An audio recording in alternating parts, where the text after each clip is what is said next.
ರಜೆ ಹಿನ್ನೆಲೆಯಲ್ಲಿ ಊರಿಗೆ ಅಂತ ಯೋಧ ಬಂದಿದ್ರು. ಅವರು ಕೂಡ ಹಾರ್ಟ್ ಅಟ್ಯಾಕ್ನಿಂದ ಸಾವನ್ನಪ್ಪಿದ್ದಾರೆ. ಲೋಹಿತ್ ಅಲಿಯಾಸ್ ಪುಚ್ಚಿ ಅಂತ ಅವ್ರ ಹೆಸರು. 38 ವರ್ಷ ವಯಸ್ಸಿನ ಸೈನಿಕನ ಸಾವಾಗಿರೋದು. ಚನ್ನರಾಯಪಟ್ಟಣ ತಾಲೂಕಿನ ಕೆಂಬಾಳು ಗ್ರಾಮದವರು ಇವರು.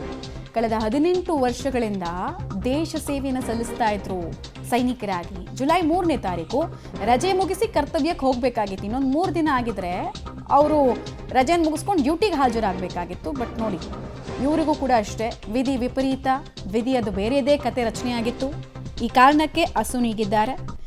ಅಲ್ಲಿಗೆ ಒಂದೇ ದಿನ ಹೃದಯಾಘಾತಕ್ಕೆ ಹಾಸನ ಜಿಲ್ಲೆಯಲ್ಲಿ 3 ಜನ ಪ್ರಾಣ ಕಳ್ಕೊಂಡಿದ್ದಾರೆ. ತುಂಬ ಸೀರಿಯಸ್ ಕನ್ಸರ್ನ್ ಆಗಿ ಇದು ಜನರನ್ನು ಕಾಡ್ತಾ ಇದೆ. ಒಂದು ಜಿಲ್ಲೆಯಲ್ಲಿ ದಿನಕ್ಕೆ 3 ಜನ 4 ಜನ ರೆಕಾರ್ಡೆಡು, ಆಮೇಲೆ ಆಸ್ಪತ್ರೆಗೆ ಸೇರಿಸ್ದಾಗ ಗೊತ್ತಾಗ್ತಿರೋದಿದು. ಸುಮಾರು ಜನಕ್ಕೆ ರೀಸನ್ನೇ ಗೊತ್ತಿರಲ್ಲ. ಕೆಲವರೆಲ್ಲ ಪೋಸ್ಟ್ ಮಾರ್ಟಮ್ಗೆ ಹೋಗಬೇಕಾಗತ್ತೆ ಅಂತ ಹೇಳ್ಬಿಟ್ಟು ಕೆಲವರು ಕಾರ್ಯಗಳನ್ನೆಲ್ಲ ಅಲ್ಲಲ್ಲೇ ಮುಗಿಸ್ಕೊಳ್ತಾರೆ. ಇನ್ನು ಆ ಸಂಖ್ಯೆನೂ ಆ್ಯಡ್ ಆನ್ ಮಾಡಿದ್ರೆ ಇನ್ನೆಷ್ಟಿರುತ್ತೆ, ಇನ್ನೂ ಜಾಸ್ತಿ ಆಗಲ್ವಾ ಇದು ಅನ್ನೋದು ಒಂದು ಆತಂಕ ಇದೆ.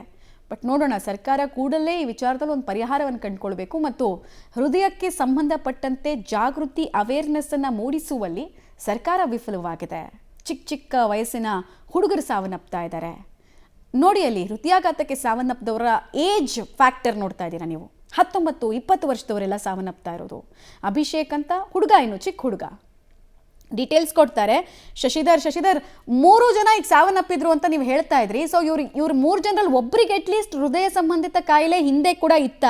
ಹೆಲ್ತ್ ಹಿಸ್ಟ್ರಿ ಏನ್ ಹೇಳ್ತಾ ಇತ್ತು 3 ಜನರದ್ದು ಅಂತ? ಸ್ವಂತ ಹಾಸನ ಜಿಲ್ಲೆಯಲ್ಲಿ ಇಂದು ಬೆಳಗ್ಗೆನೆ 3 ಮಂದಿ ಹೃದಯಾಘಾತದಿಂದ ಸಾವನ್ನಪ್ಪಿರ್ತಕ್ಕಂಥದ್ದು. ಒಬ್ರು ಇಂಗ್ಲಿಷ್ ಪ್ರೊಫೆಸರ್ ಆದ್ರೆ ಮತ್ತೊಬ್ರು ರಜೆ ಮೇಲೆ ಗ್ರಾಮಕ್ಕೆ ಬಂದಿದ್ದಂತಹ ಯೋಧರೊಬ್ರು ಮೃತಪಟ್ಟಿದ್ದಾರೆ. ಮತ್ತೊಬ್ರು ಲೇಪಕ್ಷಿ ಅಂತ ಗೃಹಿಣಿ ಸಹ ಮೃತಪಟ್ಟಿದ್ದಾರೆ. ಇವರು ಏಜನ್ನ ನೋಡಿದ್ರೆ ಇಂಗ್ಲಿಷ್ ಪ್ರೊಫೆಸರ್ ಮುತ್ತೆ ಏನಿದ್ರೆ ಅವರಿಗೆ 58 ವರ್ಷ ಆಗಿದೆ.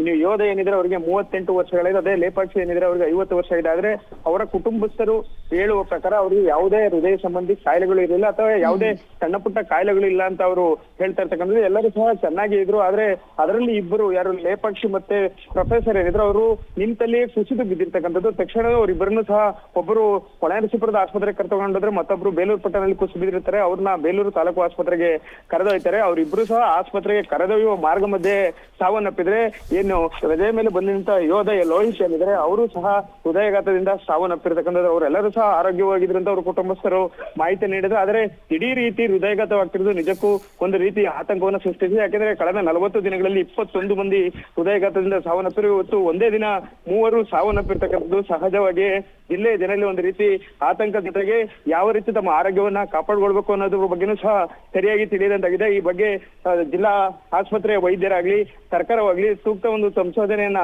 ನಡೆಸಿ ಏನು ಯಾರಿಗೆ ಅರಿವು ಹೃದಯಾಘಾತದ ಬಗ್ಗೆ ಅರಿವನ್ನ ಮೂಡಿಸ್ಬೇಕು, ಅಲ್ಲದೆ ಯಾವ ರೀತಿ ದೇಹದ ಪರೀಕ್ಷೆಗಳನ್ನ ಮಾಡಿಸ್ಕೊಳ್ಬೇಕು ಅಂತ ಹೇಳಿ ಸೂಚನೆ ನೀಡಬೇಕು ಅಂತ ಈಗ ಎಲ್ಲರೂ ಒತ್ತಾಯವನ್ನ ಮಾಡ್ತಿರ್ತಕ್ಕಂಥದ್ದು.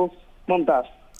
ರೈಟ್, ಧನ್ಯವಾದ ಶಶಿಧರ್ ತಮ್ಮ ಮಾಹಿತಿಗಾಗಿ. ನಾವು ಹೇಳ್ತಾ ಇದ್ವಲ್ಲ, ಕೊರೋನಾ ನಂತರ ದೇಶದಲ್ಲಿ ಹೃದಯಾಘಾತದಿಂದ ಸಾವನ್ನಪ್ಪೋರ ಸಂಖ್ಯೆ 10-19% ಜಾಸ್ತಿ ಆಗಿದೆಯಂತೆ ಡೇಟಾ ಹೇಳೋದು. ಇದೆಲ್ಲ ನೋಡ್ತಾ ಇದ್ರೆ ಇದಕ್ಕೆಲ್ಲ ಒಂದು ಪರಿಹಾರವನ್ನು ಆರೋಗ್ಯ ಇಲಾಖೆನೇ ಕಂಡುಕೊಳ್ಬೇಕು.